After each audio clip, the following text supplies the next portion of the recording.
Ginawang totoo ng Iran ang pinakamasamang bangungot ng UAE. Noong Mayo 4, tinamaan ng Iranyanong drone ang Fujairah Petroleum Industry Zone.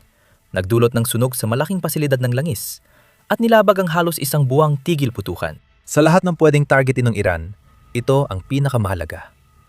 Ang Fujairah lang ang nag-iisang daungan ng UAE sa labas ng Strait of Hormuz. Di tulad ng ibang daungan ng UAE na kailangang magpadala ng langis sa kipot, ang Fujairah ay nasa Gulf of Oman, bukas sa Indian Ocean. Nang isara ng Iran ang Hormuz, 2 buwan nang nakalipas, naging tanging backup ng buong Gulf region ang Fujairah, hindi lang ang UAE.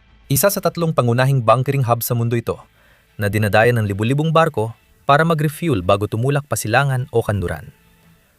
Kung wala ang Fujairah, mawawalan ng export option ng UAE.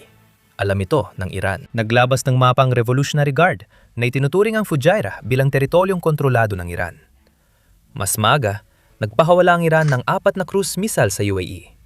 3 ang na-intercept, 1 ang bumagsak sa dagat. Nakalusot din ng mga drone at 3 Indian na manggagawa ang nasugatan. Isinarang lahat ng paaralan sa UAE sa natitirang bahagi ng linggo.